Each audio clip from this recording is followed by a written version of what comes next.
हो गया है। नमस्कार प्यारे छात्रों,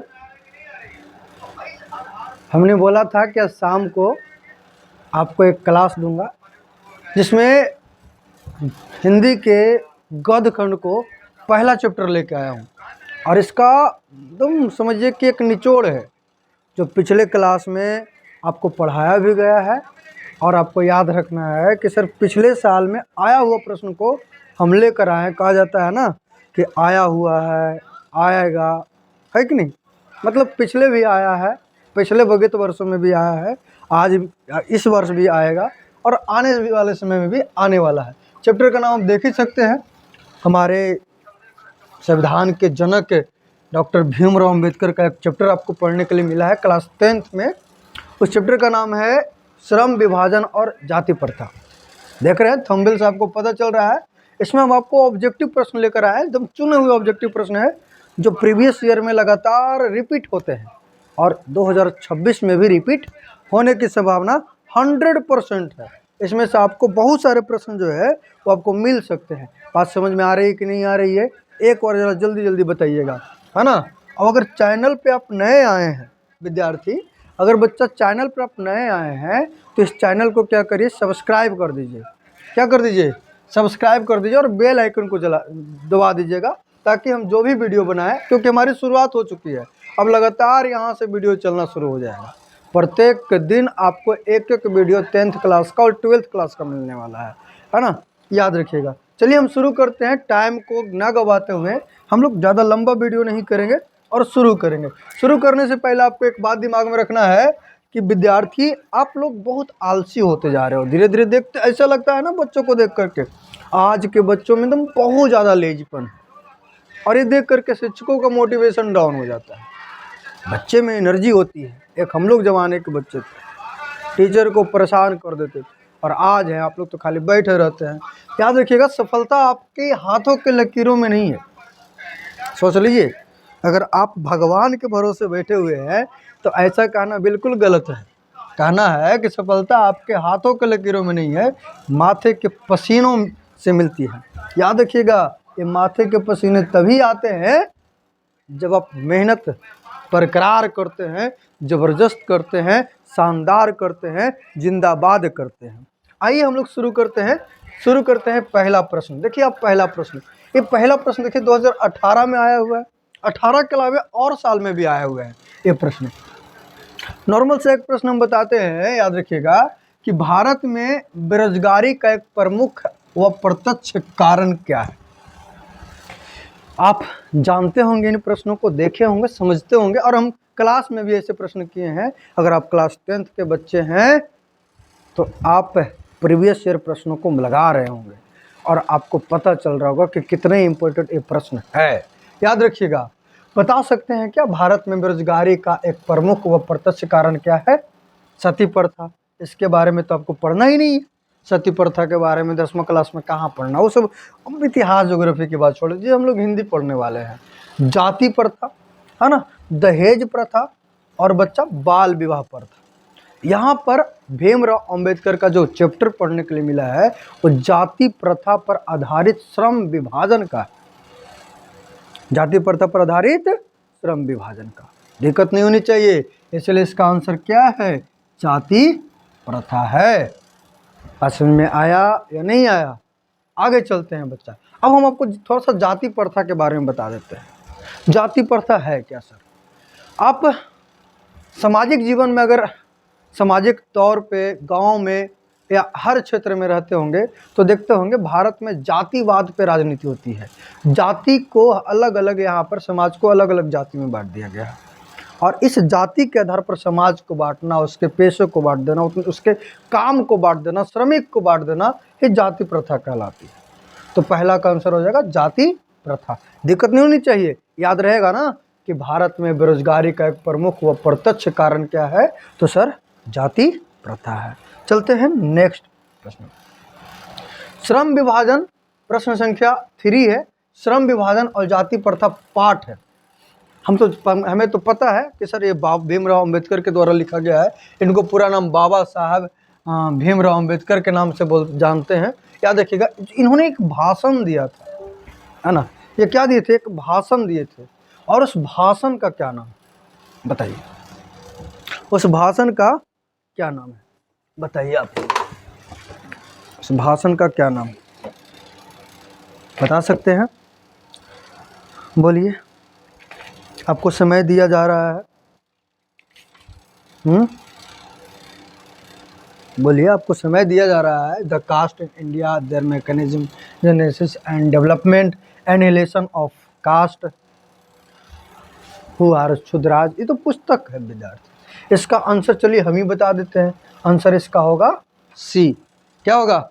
सी होगा। याद रखिएगा, ये एक भाषण है। क्या है? भाषण।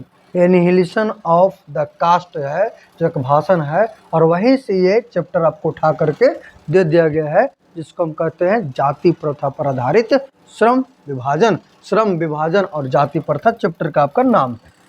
अब चलते हैं, आपके लिए एक बहुत फेवरेट प्रश्न लेकर आए हैं। हालांकि 2020 का प्रश्न है और सेकंड शिफ्ट का प्रश्न है। एसएस का मतलब सेकंड शिफ्ट होता है। 2020 में पूछा हुआ है, आदर्श समाज स्वतंत्रता, समानता, मातृत्व नहीं है, ये भ्रातृत्व है ना। भ्रातृत्व है, याद रखिएगा, भ्रातृत्व पर आधारित होगा। ये किसने कहा है सर? बिल्कुल एक ही नाम आएगा आपके सामने, और वो नाम आपको पता है। उस नाम, उस महान हस्ती का नाम क्या है? तो डॉक्टर भीमराव अंबेडकर है ना। अब बात करते हैं आदर्श समाज क्या है। गौर से सुनिएगा आदर्श समाज के बारे में। जब हम आदर्श समाज की बात करेंगे तो आदर्श समाज आप उसे कहते हैं जिसमें लोकतंत्र बसता हो। अब लोकतंत्र बसने का अर्थ क्या है बच्चा? लोकतंत्र बसने का अर्थ ये है कि बबुआ एकरा में सभी लोग बराबर रहेगा, है ना, स्वतंत्र रहेगा, क्या रहेगा? समान रहेगा, है ना, समान रहेगा, और भाई के संबंध में रहेगा, भाई के संबंध में। तभी न कहेंगे सर कि ये आदर्श समाज है। कैसे समाज है? आदर्श समाज है। इसी को हम कहेंगे आदर्श समाज। चलते हैं अगले प्रश्न में चलते हैं। बाबा साहब भीमराव अंबेडकर का जन्म कहाँ हुआ? तो बड़ा तगड़ा प्रश्न है और बहुत बार रिपीट किया प्रश्न है। आप देखिए 2019 का ये प्रश्न लेकर हम आए हैं। आपको याद होगा कि बाबा साहब भीमराव अंबेडकर का जन्म मध्य प्रदेश में हुआ था। हम 3 बार ये प्रश्न हम आपको क्लास में रिपीट करवाए हैं। मध्य प्रदेश में। अच्छा, मध्य प्रदेश में कहाँ सर? तो महू जिला है, वहीं पे इनका जन्म हुआ था। पूछिएगा कब सर? तो एक ही नाम याद आ रहा होगा कि 14 अप्रैल 1891 में। 14 अप्रैल 1891 में इनका क्या हुआ है? जन्म हुआ है। चलिए, बहुत अच्छी बात है। बाबा साहब अंबेडकर का जन्म किस राज्य में हुआ था? जस्ट ये प्रश्न रिपीट किए हुए हैं। 2019 का है, 21 का है, 22 का है। बहुत प्रश्न पूछता है जी, तुम अनगिनत बार कहिए। हमने बता दिया इसका आंसर मध्य प्रदेश। क्या बताया? मध्य प्रदेश। याद रखिएगा, इसका आंसर क्या होगा? मध्य प्रदेश। जस्ट इसके पीछे बताए हैं कि 14 अप्रैल 1891 को कहाँ पे हुआ है? किस राज्य में? एमपी स्टेट में हुआ है। एमपी स्टेट की बात करिए, महू में, है ना। याद रखिएगा, महू में। चलते हैं आगे, महू में हुआ। चलिए, ये हो गया आपका प्रश्न। इसके बाद भारतीय संविधान का निर्माता किसे कहते हैं? सब क्लास हम शुरू कर रहे थे, ऑनलाइन जैसे ही आए थे उसी प्रकार हमने बताया था कि भारतीय संविधान का निर्माता कहिए, जनक कहिए, है ना, डॉक्टर भीमराव अंबेडकर को कहते हैं।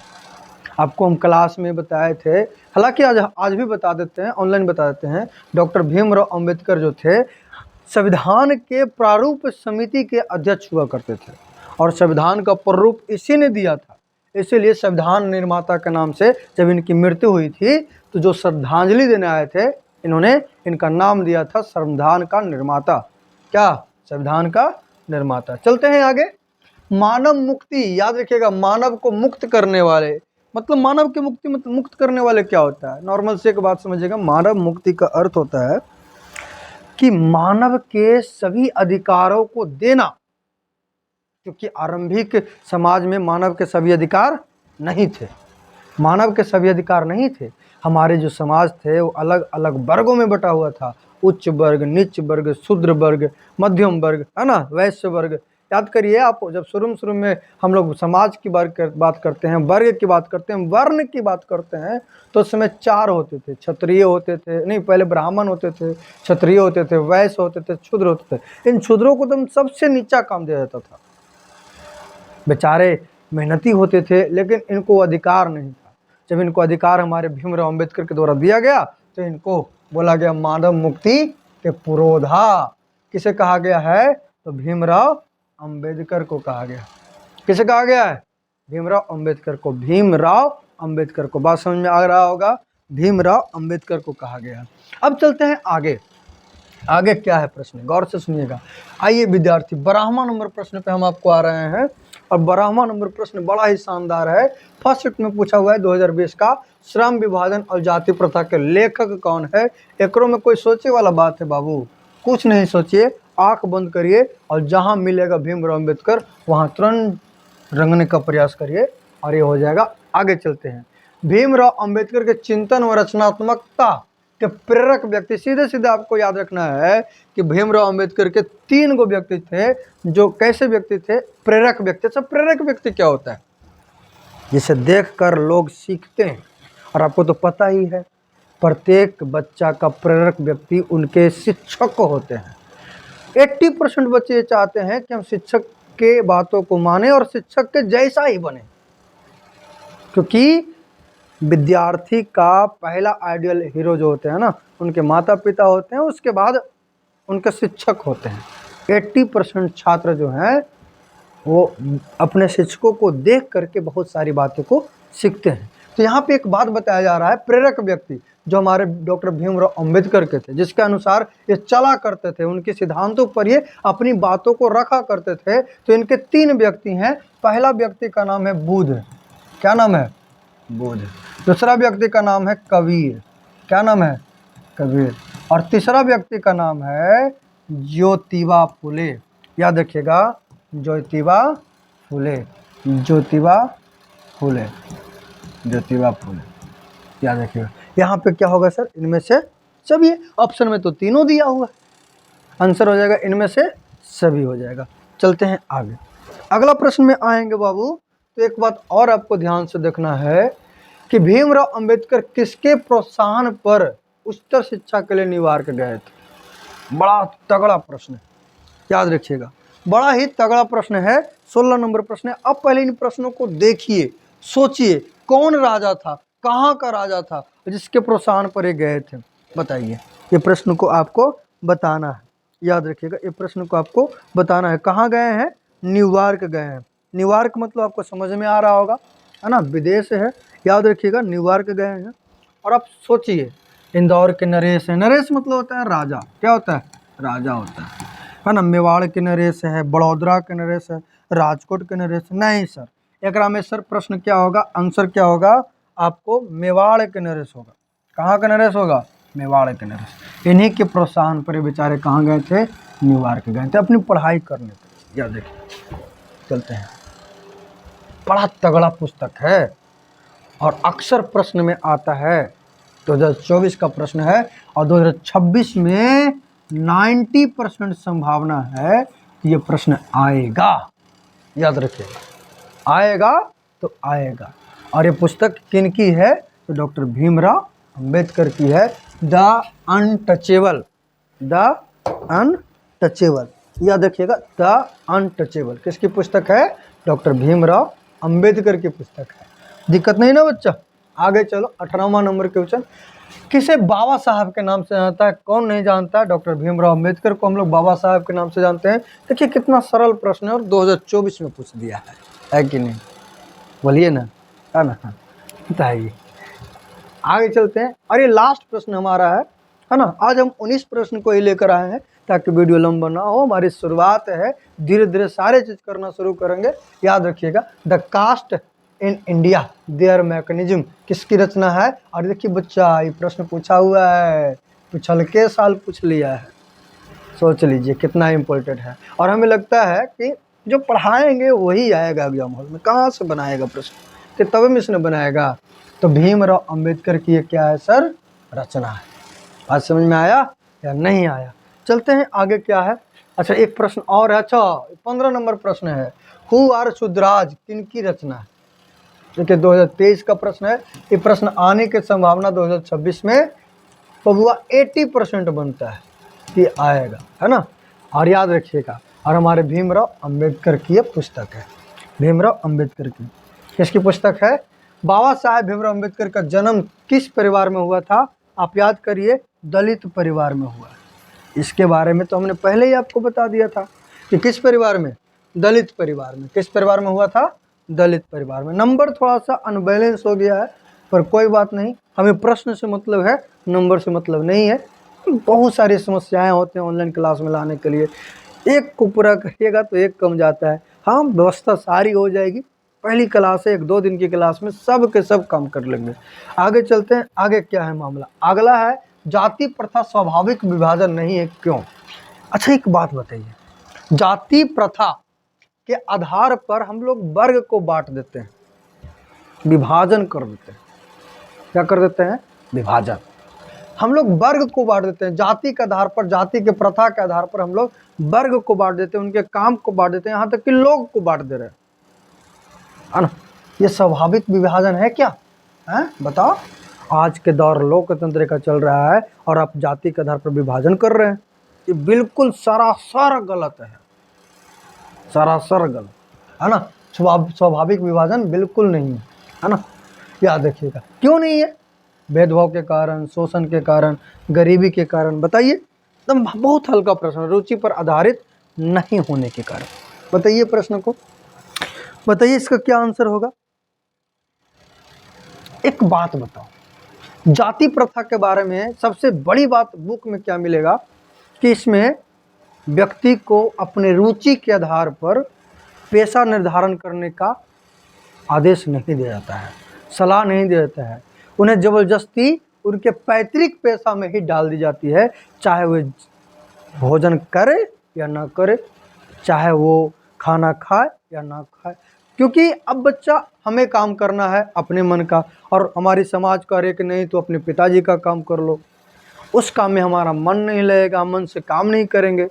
क्या हम जब मन से काम नहीं करेंगे तो हमारी आर्थिक स्थिति सही होगी क्या? बिल्कुल खराब हो जाएगी। हमारे आर्थिक स्थिति दम खराब हो जाएगी, दम 100%। कम में नहीं करेंगे तो कहाँ से आर्थिक स्थिति अच्छा रहेगा? तो वही बात है यहाँ पे विद्यार्थी, और इस तरह हम प्रत्यक्ष रूप से बेरोजगार हो जाएंगे, रुचि पर आधारित नहीं होने के कारण, है ना। इसका आंसर डी होगा। ऐसे प्रश्नों में बच्चा काफ़ी कंफ्यूज हो जाता है, याद रखिएगा। और ऐसे प्रश्नों को आपको एकदम दिमाग में रखना है ना, नोट कर लेना है। चलते हैं आगे। बाबा साहेब भीमराव अम्बेडकर का जन्म कब हुआ था? प्रश्न रिपीट हो गया ना, है ना, प्रश्न रिपीट हो गया है। भारत में जाति प्रथा का मुख्य कारण बताइए। गरीबी है, बेरोजगारी है, क्या है? भारत में 2021 का प्रश्न है, गरीबी है, बेरोजगारी है ना, उद्योग धंधों की कमी है, अमीरी है। बताइए आप, 7 नंबर प्रश्न है आपका। कितना नंबर है? 7 नंबर। बिल्कुल है, इसका प्रभाव सीधे सीधे अभी तो हमने बताया आपको कि जाति के आधार पर लोग बेरोजगार हो गए, उनको अपने मन से पेशा का मतलब पेशा करने का काम ही नहीं, व्यवसाय करने का आज्ञा ही नहीं दिया जाती है, इसलिए बेरोजगारी का एक क्या है? कारण है। आधुनिक सब समाज श्रम विभाजन को आवश्यक क्यों मानता है? आधुनिक जो सब समाज है श्रम विभाजन को आवश्यक क्यों नहीं मानता? बिल्कुल सही बात है, क्यों नहीं मानता है बताइए। आधुनिक सब समाज, पहले तो ये बात समझिए, आधुनिक मतलब आज के समय में, सब मतलब आपको याद रखना शिक्षित समाज, सब समाज का मतलब शिक्षित समाज। श्रम विभाजन को आवश्यक क्यों मानता है? ये क्या करिएगा, आज के समय में श्रम विभाजन को आवश्यक इसलिए मानता है ताकि अलग अलग लोग अलग अलग काम को करें, है ना। काम को बांट दिया गया है और इससे कार्य कुशलता में क्या हो? वृद्धि हो, कार्य कुशलता के लिए। किस चीज के लिए? कार्य कुशलता के लिए। चलिए आगे हम लोग एक बात और जरा गौर से देख लेते हैं, है ना। मेहनत इतनी करो कि किस्मत भी बोले ले ले बेटा, ये तो तेरा हक है कि नहीं? तो जबरदस्त मेहनत करना है, पढ़ते रहना है, बढ़ते रहना है, और एग्जाम को फोड़ कर रख देना है, तोड़ कर रख देना है, शानदार, जबरदस्त और जिंदाबाद करके हमें अपने माता पिता को सर गर्व से और छाती गर्व से चौड़ा कर देना है, ऊंचा कर देना है ना। धन्यवाद। हमारे वीडियो को देखने के लिए। लाइक करिएगा, सब्सक्राइब करिएगा, और नया चैनल खोले हैं, थोड़ा सा आप भी सपोर्ट करिए ताकि हमारी इनक्रेज हो, है ना। Thank you.